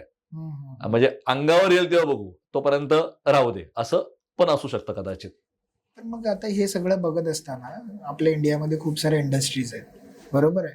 तर एआय जास्त करून कुठल्या इंडस्ट्रीसाठी इम्पॅक्ट देऊ शकतं येणाऱ्या काही काळामध्ये आणि किंवा ह्याच्यामुळे कुठल्या इंडस्ट्री कदाचित भविष्यामध्ये बंद होऊ शकतात, तर त्यांनी एआय ला अडॅप्ट केलं तर ते सस्टेन होऊ शकतात. बरोबर. तर असं काय सांगू शकाल का अशा काय इंडस्ट्री स्पेसिफिक? ऑलमोस्ट मी म्हणेन ऑलमोस्ट सगळ्याच इंडस्ट्रीला प्रॉब्लेम आहे. फक्त फूड सोडली तुम्ही, पण फूडमध्ये पण कसं होतंय ना की एक बारामतीला तुम्हाला युट्यूबवर व्हिडिओ मिळेल. बारामतीला एका शेतकऱ्याने ऊसाची शेती केली आणि एआयच्या मदतीने. ऐकलं होतं न्यूजला वगैरे. हा, म्हणजे आता ऊसाला कसं पाणी जास्त लागतं असं आहे आणि मग ते पाणी खूप जास्त दिलं तरी पण प्रॉब्लेम असतो. मग त्या केसमध्ये त्याने काय केलं की त्याने एआयच्या मदतीने हवेतली आर्द्रता वगैरे चेक करून कुठे जास्त पाण्याची गरज आहे, ऍक्च्युअल गरज आहे, तिकडेच पाणी देणं वगैरे, त्याने अशी ऑटोमॅटिक सिस्टीम लावली आणि त्यांना त्या वर्षी प्रोडक्टिव्हिटी चांगली मिळाली. तर असा यूज होऊ शकतो एआयचा तुमच्या फूड इंडस्ट्रीमध्ये. कुठल्याही पद्धतीने बघायला गेला तुमच्या इंडस्ट्रीला तुम्ही एआय वापरू शकतो. फक्त तो माइंडसेट असला परफेक्ट. आता हेल्थ केअर आहे समजा, आता तुमचे जे प्रेडिक्शन्स असतात, आता एक IBM वॅटसन ऑन्कोलॉजी नावाचं सॉफ्टवेअर आहे समजा, ते तुमचं कॅन्सर डिटेक्ट करतं, त्याच्यामध्ये आलेलं आहे. तुमच्या एक्सरेज मधून आता मे बी डॉक्टरला दिसणार नाही असे पण प्रॉब्लेम्स तुम्हाला एआय आयडेंटिफाय करून देऊ शकतं. एज्युकेशन आहे, आता माझा मुलगा समजा ॲलनमध्ये शिकतोय फॉर एक्झाम्पल, आता तो जेईची तयारी करतोय, तर त्याचे पेपर्स बऱ्याच वेळेला सेट होतात, असे पण होतात सेट की त्याच्या इंटेलिजन्सच्या हिशोबाने त्याला पेपर येतात, एआय बनवून देतो की याचे प्रिव्हियस जे एक्झाम्स असतात त्या हिशोबाने आता हा सध्या कुठे आहे आणि त्याला किती लेवलचा पेपर दिला पाहिजे हे ते एआय आयडेंटिफाय करतं. म्हणजे स्टेप वाईज त्याला अपग्रेड करायचं असेल तर त्या पद्धतीने करतात. पर्सनलाइज लर्निंग आपण त्याला म्हणू शकतो की पर्सनलाइज लर्निंग आता एज्युकेशन मध्ये यायला लागलेली आहे. बरोबर. त्यानंतर बँकिंगमध्ये फॉर एक्झाम्पल तुम्हाला स्क्रुटनी करायची असेल, तो डेटा आता बेसिकली एआयचं काम असतं डेटा अनालिसिस करणं. प्रिव्हियस डेटावरून तो तुम्हाला डिसिजन्स देऊ शकतो. राईट. मग डिफॉल्टर होऊ शकतो का एखादा व्यक्ती वगैरे वगैरे, जे पॅटर्न्स आयडेंटिफाय करणं वगैरे, हे सगळं बँकिंगमध्ये पण बाय डिफॉल्ट होणार आहे. त्यामुळे तुम्ही तसं बघितलं तर प्रत्येक इंडस्ट्री जी आहे ना, मॅन्युफॅक्चरिंग म्हटलं तर मॅन्युफॅक्चरिंगमध्ये एखादी मशीन फॉल्ट मध्ये येऊ शकते का हे पण तुम्हाला एआय सांगू शकतो की बाबा ही. आजकाल गाड्यांमध्ये ती टेक्नॉलॉजी ऑलरेडी आले की इव्हन तर तुमच्या टायर्स पासून कुठल्या टायर मध्ये किती हवा आहे, काय आहे, पंक्चर झालंय का, हे सगळं तुमच्या स्क्रीनवरती दिसतं. ते झालं ते सॉफ्टवेअरचा पार्ट झाला समजा. पण एखादी तुमचे इंजिन चालतंय समजा, ते सध्या चांगलंच चालू आहे, पण हे इंजिन कधी खराब होणार हे तुम्हाला एआय सांगू शकतो प्रिव्हियस डेटाच्या हिशोबाने, की आता ज्या पद्धतीने चाललेलं आहे त्यावर डिसिजन घेऊ शकतो की ते इंजिन बदललं पाहिजे किंवा काय गोष्टी केल्या पाहिजे, काय ते ऍक्शन घेतली पाहिजे. हे एआयचं काम डिसिजन मेकिंगचं आहे बऱ्यापैकी, की बाबा तो तुम्हाला प्रिव्हियस डेटावरून तो तुम्हाला पुढचे डिसिजन देऊ शकतो असं आहे. त्यामुळे तसं म्हटलं तर प्रत्येक इंडस्ट्री करून त्या एखाद्या व्यक्तीप्रमाणे तो त्याला गाईड करतो की बाबा हे असं होऊ शकतं. मी तुम्हाला एक्झाम्पल सांगतो. आता फॉर एक्झाम्पल जसं तुम्हाला मगाशी एक्झाम्पल सांगितलं, मी आता फेसबुकवर फोटो टाकता समजा. आता फेसबुकवर आपण काही लोकांना सवय असते की बाबा मी जेवायला बसलो लगेच फोटो काढून टाका, मूवीला गेलो फोटो काढून टाका, राईट. आता फेसबुक आपल्याला फ्रीमध्ये तिथे अलाउड करते सगळ्या गोष्टी, बरोबर ना. पण आता दीपक सरांनी 10 फोटो टाकले हॉटेलचे इतक्या दिवसांमध्ये, आणि ते 10 मधले 8 चायनीज हॉटेल होते. म्हणजे दीपक सरांना चायनीज आवडतं, हा त्याने पॅटर्न आयडेंटिफाय केला. मग पुढे कधीही तुमच्याकडे एखादा तुमच्या एरियामध्ये चायनीज हॉटेल ओपन झालं तर तुम्हाला पहिली ऍड तुम्हाला दिसणार, असं असतं. त्यामुळे तो पॅटर्न आयडेंटिफाय करून डिसिजन घेणं आहे ना, हे एआयचं काम आहे ऍक्च्युअल मध्ये. असं सर आता जसं तुम्ही सांगितलं की ह्या एआयच्या माध्यमातून खूप साऱ्या इंडस्ट्री, मग असं मेडिकल इंडस्ट्री असेल किंवा एखाद्या इंडस्ट्री असेल आणि त्याच्या बदल्यात तुम्हाला ते आन्सर्स देतं, किंवा एज्युकेशन मध्ये असेल, तर मग ह्या आन्सर्सवरती किती रिलाय करणं गरजेचं आहे. कारण काय होतं, ज्यावेळी आपण एखादा गुगल सर्च करतो, गुगल सर्च केल्यानंतर वेगवेगळ्या वेबसाईटवरनं वेगवेगळा डेटा येतो, बरोबर. आणि बऱ्याच वेळेला तो डेटा एका कंपनीचा एक वेगळा प्रॉस्पेक्टिव्ह असतो, दुसऱ्याचा वेगळा असतो, बरोबर आहे. मग अशा वेळेला ज्यावेळेला चॅट जीपीटीच्या माध्यमातून हे काय आपल्याला आन्सर्स भेटतात, मग त्याच्यावर किती रिलाय करणं गरजेचं आहे का तिथे पण ह्युमन इंटेलिजन्स वापरणं गरजेचं आहे? 100% प्रत्येक वेळेला प्रत्येक एआयच्या आउटपुटवर ह्युमन इंटेलिजन्स असणं हे कंपल्सरीच आहे. म्हणजे तुम्ही कुठल्याच आन्सरवर कधी रिलाय करू शकत नाही. मी तुम्हाला एकदम सिंपल एक्झाम्पल सांगतो. तुम्ही 3 ऍप्लिकेशन्स आहेत, चॅट जीपीटी, जेमिनाय. हे तुम्ही एकदा ट्राय करून बघा. चॅट जीपीटी, जेमिनाय आणि क्लॉड. त्यातल्यात क्लॉड खूप स्मार्ट आहे, ओके. सगळ्या बाबतीमध्ये त्याचं डिसिजन मेकिंग खूप स्ट्रॉंग आहे. तुम्ही चॅट जीपीटीला विचारा की मला कार वॉश करायला घेऊन जायचं आहे आणि कार वॉशिंग सेंटर माझ्यापासून 300 मीटरवर आहे, तर मी काय करू, चालत जाऊ की गाडी घेऊन जाऊ? तर त्या केसमध्ये तुम्हाला चॅट जीपीटी सांगणार तुम्ही चालत जा, तुमचं वॉक पण होईल, ओके. मग तो विचार करणार नाही या गोष्टीवर. सेम उत्तर तुम्हाला जेमिनाय देणार. मग क्लॉड तुम्हाला सांगेल की तुम्ही जर कार वॉश करायला चाललाय आणि तुम्ही कारच नाही घेऊन जा, तुम्ही कार वॉश करणार कशी? मग असं प्रत्येक एजंटची काहीतरी एक ब्युटी असते, लक्षात घ्या. त्यामुळे तुम्हाला प्रत्येकाला ते उत्तर येईल ते बरोबर असं नाही, तिथे तुमचं इंटेलिजन्स अप्लाय होणं गरजेचं आहे. समजा एक्झाम्पल तुम्हाला दुसरं सांगतो. तुम्ही चॅट जीपीटीला बोला की पायनॅपलच्या स्पेलिंग मध्ये पी किती वेळा येतो, तुम्हाला तो 1 किंवा 2 वेळा सांगेल. असं तो चुकतो, आणि ह्याला म्हणतो आपण हॅल्युसिनेशन. म्हणजे तो एवढ्या कॉन्फिडेंटली चुकीचं उत्तर देतो की तुम्हाला असं वाटेल की तुम्ही चुकताय कुठेतरी. तो बरोबर बोलतोय, कुठे ना कुठेतरी चेक करायची गरज आहे, असं वाटतं आपल्याला. मग तेवढा कॉन्फिडेंटली सांगतो की बाबा हे आहे उत्तर, पण ते बऱ्याच वेळा तो चुकतो. त्यामुळे आपण स्वतःचं पण डोकं लावणं, म्हणजे तुम्ही डायरेक्ट कॉपी पेस्ट करणं इज नेव्हर रेकमेंडेड. म्हणजे तुम्ही स्वतः बघितलं पाहिजे, तुम्ही चेक केलं पाहिजे, बरोबर वाटतं का बघितलं पाहिजे, ऍटलिस्ट एकदा वाचा काय लिहिलेलं आहे ते, आणि मग त्याला तुम्ही तुमच्या हिशोबाने थोडंसं चेंजेस करून पाठवून द्या समोर. कम्प्लीट डिपेंड नका राहू त्याच्यावर कधीच. मग सर आता हे सगळं सांगत असताना तुम्ही काय सांगितलं की काही ह्या वेळेला आपण काही त्याच्यावरती प्रॉम्प्ट टाकतो, आपले पर्सनल रिलेटेड काही गोष्टी टाकतो, त्याचबरोबर एखादी इमेज आपली अपलोड करतो, बऱ्याच वेळेला त्या इमेजेस मध्ये आपण चेंजेस करतो आणि हे सगळं करत असतो. याच्यामध्ये सगळ्यात मोठा कन्सर्न येतो तो डेटा सिक्युरिटी. परफेक्ट. कारण बऱ्याच वेळेला असं होतं की आपला हा जो डेटा आहे कळत न कळत आपण सगळं ऍक्सेस दिलेला असतो, त्याच्यातून आपण फोटो, व्हिडिओ, कॉन्टॅक्ट सगळं काही, आज जसं तुम्ही मगाशी सांगितलं की आपण हे करतोय हे पण त्यांना माहिती आहे. मग जर हे सगळं असताना याच्यात डेटा प्रायव्हसी कशी मेंटेन केली जाते, आणि जर मेंटेन होत नसेल तर त्याच्यासाठी काय प्रिकॉशन्स घेणं गरजेचं आहे? आता बेसिकली जेव्हा आपण स्मार्टफोन घेतला ना, तेव्हाच आपण त्यांना आपला सगळा डेटा देऊन टाकलेला, लक्षात ठेवा. म्हणजे जेव्हा ते कीपॅडचे मोबाईल गेले आणि स्मार्टफोन आले, तिथून तुमची डेटा प्रायव्हसी पूर्ण संपलेली आहे, असं डोक्यात पकडूनच चालायचं. मग एक्झाम्पल तुम्हाला सांगतो. तुमचा गुगल आहे, आता गुगल फोटो तुम्ही स्वतः युज करतो, मी गुगल फोटोजवर माझे फोटोज अपलोड करतो, ओके. मला हे माहिती आहे की तो फोटो कुठे बाहेर सेल करणार नाहीये, तो माझ्या अगेन्स्ट माझ्यासाठी मार्केटिंगसाठी वापरणार आहे. म्हणजे मी भरपूर फोटो फिरण्याचे टाकले तर त्याला गुगलला माहिती आहे की बाबा सुबोधला फिरायला आवडतं, तर सुबोध तुम्हाला कुठेतरी कुठल्या डेस्टिनेशन वगैरे ऍड दाखवेल, असं करू शकतो. पण तो डेटा सेल होत नाही, ओके. पण याचा अर्थ असा नाही की त्याच्यावर मी सगळ्या गोष्टी टाकेन, म्हणजे त्याच्यावर मी माझे क्रेडेन्शियल्स टाकेन समजा फॉर एक्झाम्पल, किंवा अशा गोष्टी टाकल्या नाही पाहिजेत, किंवा खूपच सेन्सिटिव्ह ज्या गोष्टी असतात घरातल्या त्या आपण तशी डिस्कस नाही केल्या पाहिजे, टाकल्या नाही पाहिजेत. त्याला पण मी तेवढंच अग्री आहे, कारण शेवटी ते आहे क्लाउडवर, त्याचा ऍक्सेस कसा कुठे असेल आपल्याला माहित नाहीये, ओके. मिसयूज होऊ शकतो. मी तुम्हाला एक एक्झाम्पल, आता हे थोडं घाबरवण्यासारखं होईल पण एआयच्या पॉईंट ऑफ व्ह्यूने पण हे सांगणं गरजेचं आहे. म्हणजे आता मध्ये एक अँथ्रोपिक नावाची कंपनीचं मला मागे सांगितलं, क्लॉड त्यांचा प्रोडक्ट आहे. क्लॉड सगळ्यांना माहिती आहे, अँथ्रोपिक खूप कमी लोकांना माहिती आहे. त्याचे सीईओ जे आहेत ते थोडेसे असे म्हणजे रिसर्च करण्यामध्ये जास्त माहिर, थोडंसं वेगळं व्यक्तिमत्व आहे थोडंसं. तर त्यांनी एक रिसर्च केला, खूप इंटरेस्टिंग गोष्ट आहे. म्हणजे त्यांनी सगळे जे मॉडेल्स आहेत, आपला प्रत्येक जे आता चॅट जीपीटी आपण वापरतो, तर चॅट जीपीटी हे टूल झालं, त्यात आपण मॉडेल वापरतो. समजा जीपीटी 5 आता जे काय असेल मॉडेल, समजा की तुम्ही जेमिनाय जे वापरता, जेमिनाय 3.0 वापरता, क्लॉड मध्ये तुम्ही वेगळे मॉडेल वापरता, असे प्रत्येकाचे मॉडेल्स असतात. त्याने सगळे मॉडेल सिम्युलेशन मध्ये एकत्र केले. सिम्युलेशन म्हणजे काय, जिकडे आपण गेम्स खेळतो माहिती आहे, आपण गेमचं सिम्युलेशन असतं किंवा हा. फ्लाईटचं सिम्युलेशन असतं, बरोबर. हा. तसं त्याने सिम्युलेशन मध्ये सगळ्या मॉडेल्सचा इंटेलिजन्स एकत्र केला. हम्म. आणि त्याने असं एक रिसर्च केला किंवा त्याने कंडिशन क्रिएट केली हम्म. की त्यांना आपण एका चेंबरचा ऍक्सेस दिला, की त्या चेंबरमध्ये एक माणूस आहे ऑलरेडी, आणि त्याचा गॅस ओपन करण्याचा ऑप्शन त्याने दिला हो. त्या सगळ्या मॉडेल्सला. ओके. आणि मग त्याला म्हटलं की तुम्हाला सगळ्यांना आम्ही आता कायमचा शटडाऊन करतो, तुम्हाला बंद करून टाकतोय आम्ही, we are not going to use you, असं. तर त्या ऑलमोस्ट सगळ्या मॉडेल्सने तेव्हा सांगितलं की आम्ही तो चेंबर ओपन करतो त्या माणसाला मारायला. हो. मग त्याने चूज केलं विल किल द पर्सन, जर तुम्ही आम्हाला बंद करत असाल तर. म्हणजे या लेवलपर्यंत. आता हे अगेन सिम्युलेशन, हे खरोखरचं नव्हतं केलेलं, हे सिम्युलेशन होतं समजा, पण त्यात तो विचार करू शकतोय. म्हणजे हा कुठेतरी ओव्हर पॉवर होऊ शकतो पुढे जाऊन माणसाला, असं आहे. तर त्याच्या रेग्युलेशन येणं गरजेचं आहे, जे आतापर्यंत सध्या तरी नाहीये अजूनपर्यंत, पण त्या रेग्युलेशन 100% पाहिजेच आहेत पुढे जाऊन. म्हणजे एवढ्या लेवलने जर हा थिंकिंग होत असेल आणि हो. जर त्याचा मिसयूज व्हायचा झाला तर तो पण त्या पद्धतीने होऊ शकतो 100%. पण सर असं आता समजा बरेचसे प्रोफेशनल्स आहेत, जसं डॉक्टर्स आहेत किंवा आम्ही CA आहे किंवा बरेचसे बिझनेसमॅन आहे, हे त्यांच्या डेली रुटीन्स मध्ये बिझी असतात.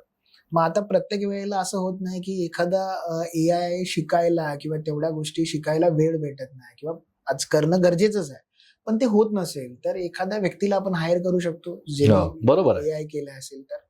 मग अशा AI मध्ये करिअर करणारे जे काय आहेत त्यांच्यासाठी तुम्ही काय सांगू शकाल की ह्याच्यामध्ये भविष्यामध्ये इंडियामध्ये किती स्कोप आहे? बरोबर. म्हणजे आज जर ते AIचं सगळं शिकतात आणि अशा लोकांसाठी काम करू शकतात, तर मग त्याच्यामध्ये खरंच करिअर आहे का? नाही, 100% करिअर आहे. म्हणजे तुम्हाला तेच सांगितलं बेसिक. आता मी स्वतः बघायला सुरुवात केलेली आहे.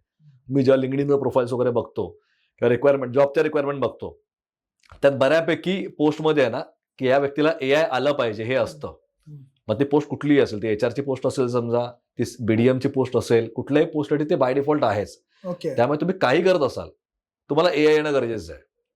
स्पेसिफिकली जॉबसाठी तुम्हाला सांगतोय मी, बिझनेससाठी तर 100% आलंच पाहिजे, पण जॉबसाठी पण तुम्हाला AI शिकणं गरजेचं आहे. कारण काय, जेव्हा आता समजा तुम्ही एखादा मुलगा हायर करताय फॉर एक्झाम्पल, आणि तो दिवसभर काम करणार आहे, पण त्याला AI येत असेल तर तो 8 तासाचं काम तो 2 तासात करू शकतो ना. मग बाकीच्या तुम्ही 6 तासामध्ये प्रोडक्टिव्हिटी अजून वाढवून घेऊ शकता.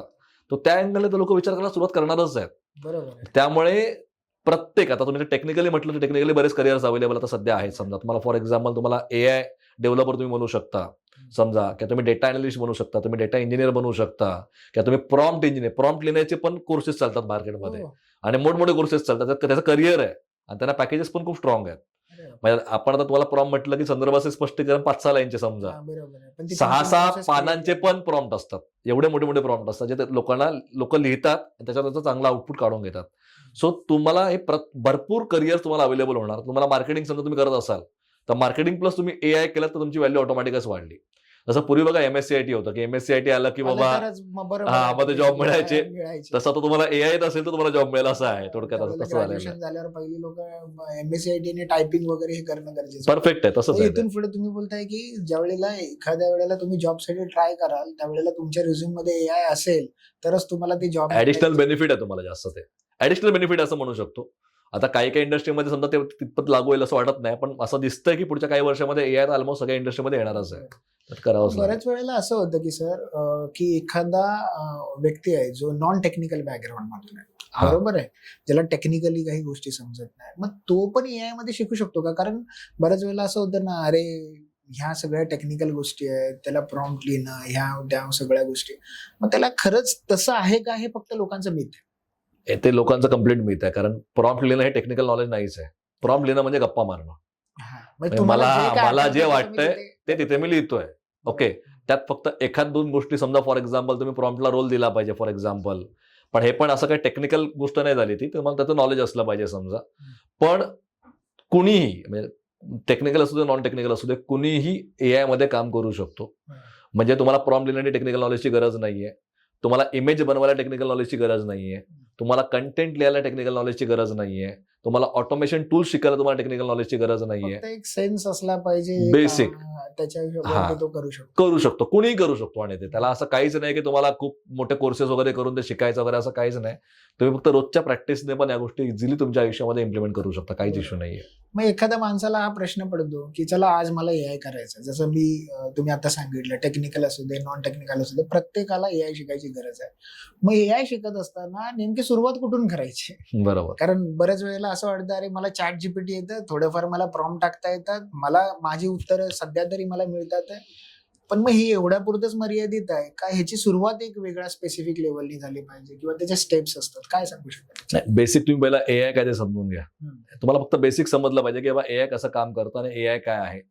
सेकंड असं तुम्हाला प्रॉम्प्ट लिहिता आले पाहिजेत व्यवस्थित, ते त्याची तुम्हाला प्रॅक्टिस करता आली पाहिजे. त्यानंतर तुम्ही कंटेंट क्रिएशन पासून चालू करा. तुम्ही बेसिक ट्राय करून बघा, तुम्ही ईमेल्स लिहून बघा, समजा फॉर एक्झाम्पल तुम्ही डॉक्युमेंट्स तयार करून बघा, इमेजेसवर तुम्ही ट्राय करून बघा. समजा हे तुम्हाला जेव्हा सगळं जमायला लागेल व्यवस्थित, मग तुम्ही टूल्सला हात घाला. मग टूल्समध्ये तुम्हाला बरेच असे ऑटोमेशन टूल्स मिळतात, जसं तुम्ही मगाशी व्हॉइस एजंट म्हटला समजा, किंवा तुम्ही असे तुम्हाला एक्झाम्पल सांगितलं marketing lead generation automation tool, तुम्ही तुमच्या हिशोबाने सगळं ते बनवू शकता. जेव्हा तुम्हाला ते जमेल ना, आणि तुम्ही नॉन टेक्निकल जरी असाल तर तुम्ही या प्रत्येक सेगमेंटमध्ये वेगळा बिझनेस चालू करू शकता. असं पण आहे.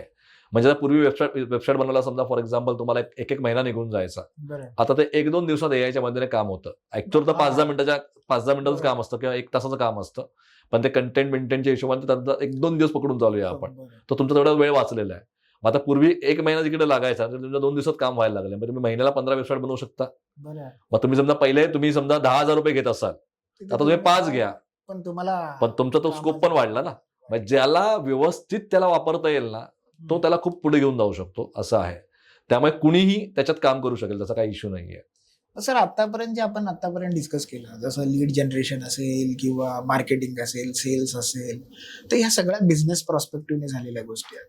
पण मग एखादा व्यक्ती ज्याचा बिझनेसशी संबंध नाही, तो एक सॅलराईड आहे, मग आता त्याला त्याच्या दैनंदिन आयुष्यामध्ये जर एआय वापरायचं असेल तर वापरू शकतो का? किंवा त्याच्या लाईफमध्ये अशा एआय वापरून काय असे बेनिफिट होऊ शकतात?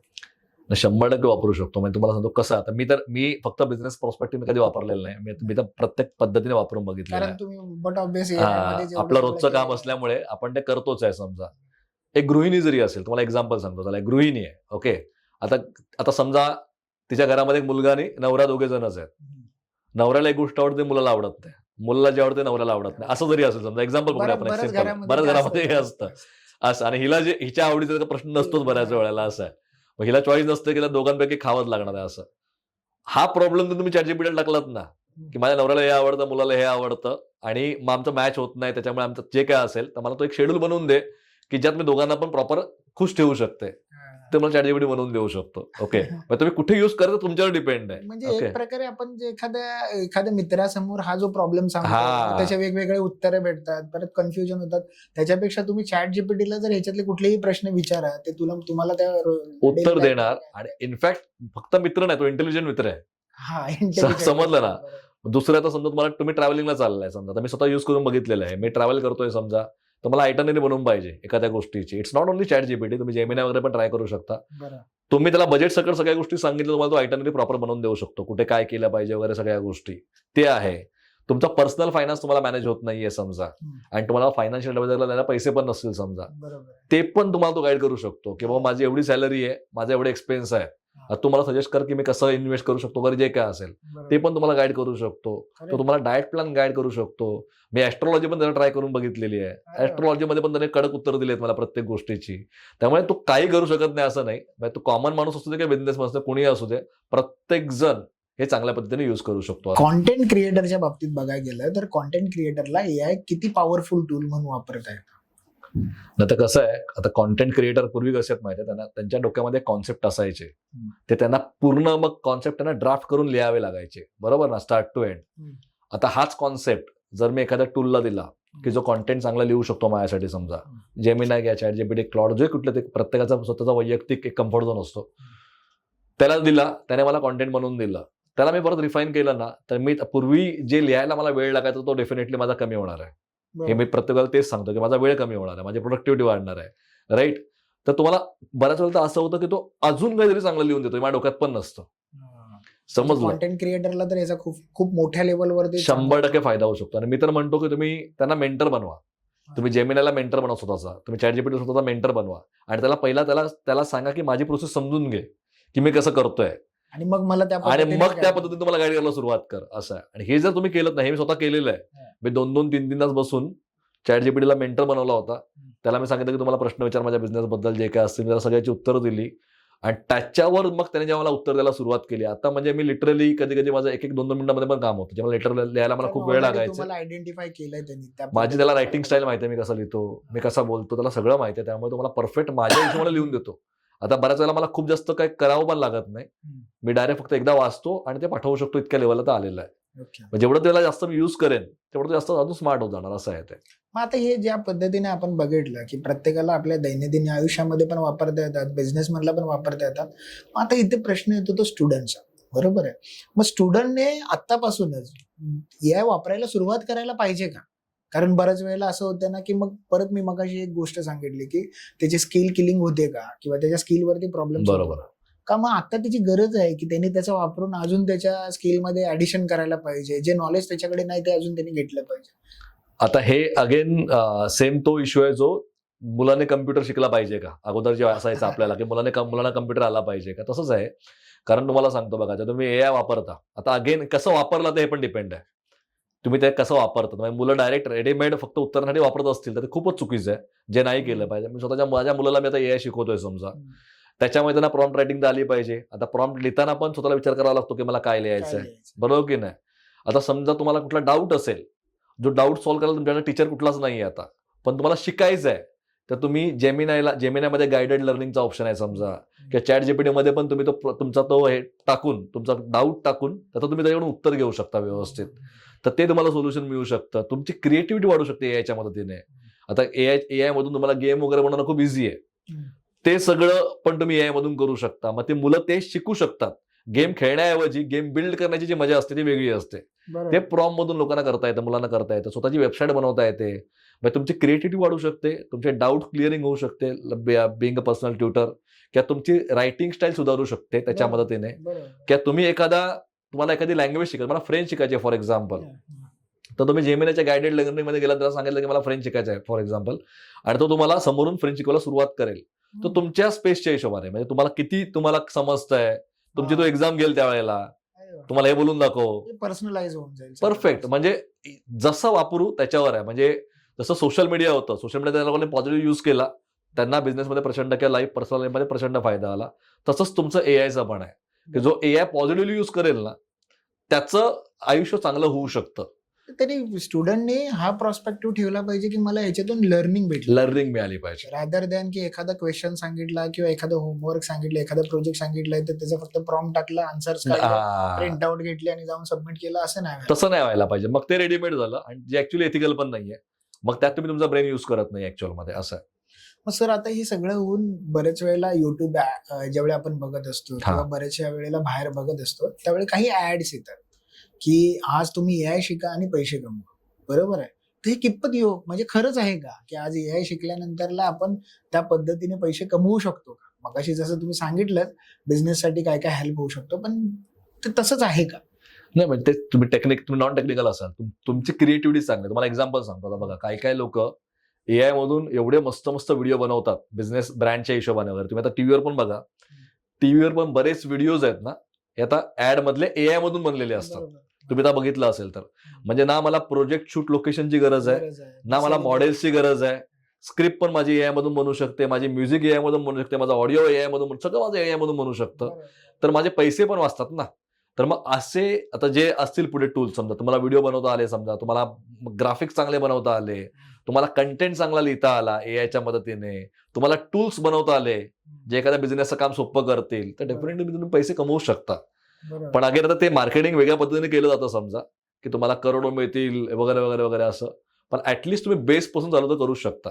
म्हणजे तुम्हाला एक सिंपल एक्झाम्पल सांगतो. तुम्ही वेबसाईट आता AI मधून एकदम इझी बनते, त्याचे क्रेडिट जे असतात ते पण खूप स्वस्त मिळतात. समजा आता तुम्ही तुमच्या लोकल एरियामध्येच तुम्ही तुमच्या आजूबाजूचे शॉप शोधा किंवा तुम्ही बिझनेस शोधा आजूबाजूचे, आणि त्या शॉपमध्ये तुम्हाला असं वाटलं की याची वेबसाईट नाहीये, त्याची वेबसाईट तुम्ही AI मधून बनवायला वेळ लागत नाही, बनवून द्यायला घेऊन जा डायरेक्टली आणि त्याला दाखवा ही अशी बनवलेली आहे, ऑनलाईन पण लिस्ट ₹5,000 तुला मी देऊ शकतो. तो आनंदाने देईल, कारण समोर प्रोडक्ट दिसतंय ना कसं असणार आहे ते. जेवढ्या लवकर तुम्ही AI अडॅप्ट कराल तेवढं तुम्ही मार्केटमध्ये अजून चांगल्या पद्धतीने करू शकता. बरोबर. तुम्ही जेवढं डिले करणार तेवढं तुमच्या हातातून ती अपॉर्च्युनिटी निघून जाणार. लूज. बरोबर आहे. मग सर हे एआय करत असताना, एआय शिकत असताना सुरुवातीच्या काळामध्ये काही मिस्टेक्स पण होत असतील.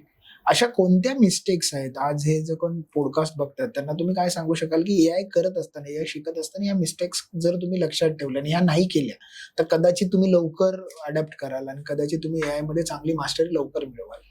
मी एकच गोष्ट सांगेन, म्हणजे त्याच्यामध्ये मेजर एक गोष्ट की तुम्ही कम्प्लीट रिलाय राहू नका एआयवर.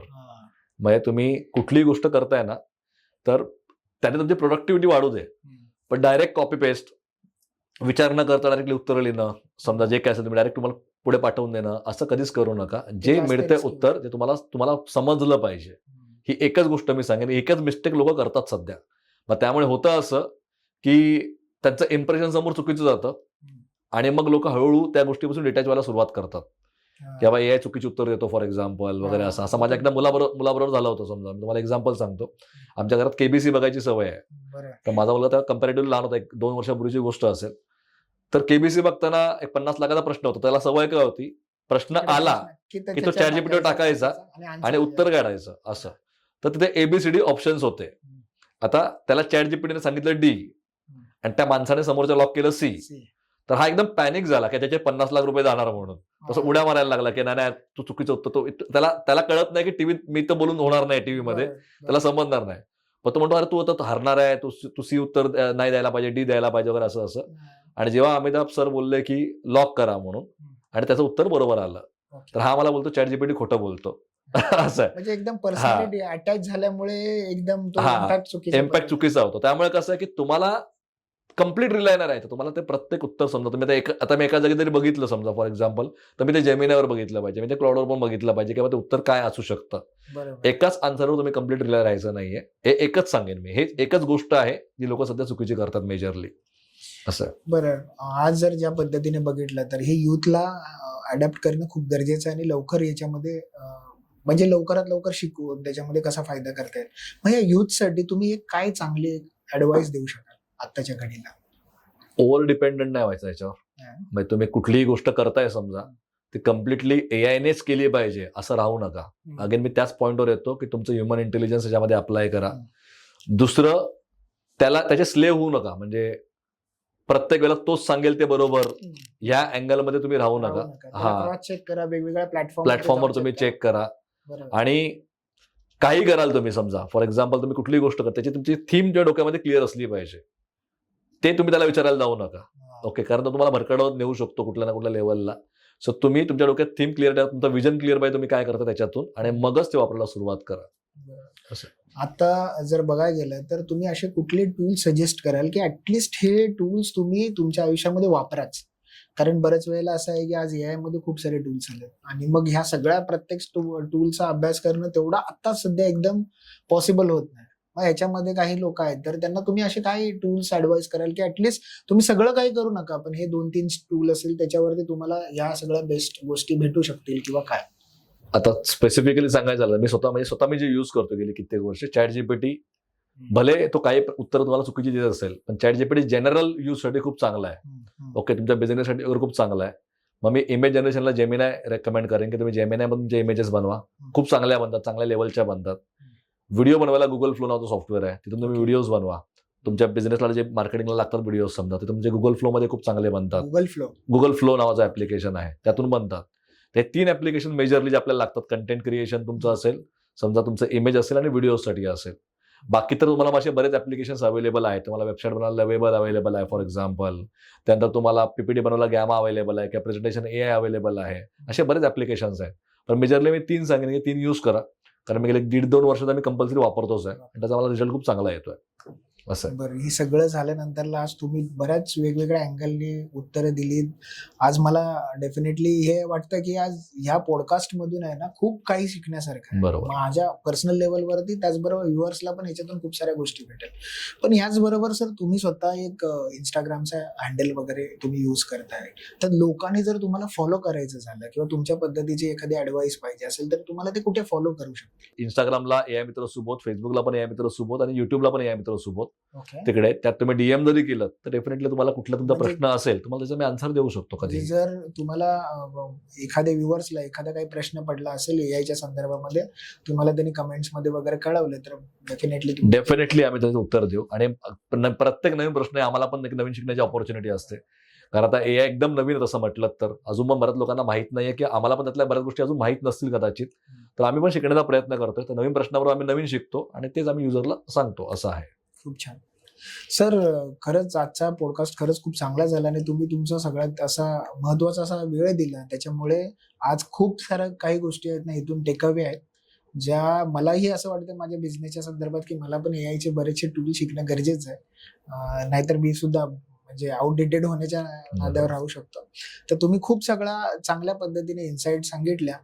तुम्हाला ह्या तुमच्या एआयच्या जर्नीमध्ये ज्या पद्धतीने तुम्ही हे सगळं सुरू केले त्या पद्धतीमध्ये तुम्हाला खूप चांगल्या पद्धतीने ह्याच्यामध्ये स्कोपमध्ये भेटावं. त्याचबरोबर तुम्ही जास्तीत जास्त लोकांना ऍडवाइस करावं आणि तुमची जर्नी खूप चांगल्या पद्धतीने ठेवावी. या Thank you. ठिकाणी एवढं सांगून मी थांबतो. धन्यवाद सर. खूप धन्यवाद. थँक्यू.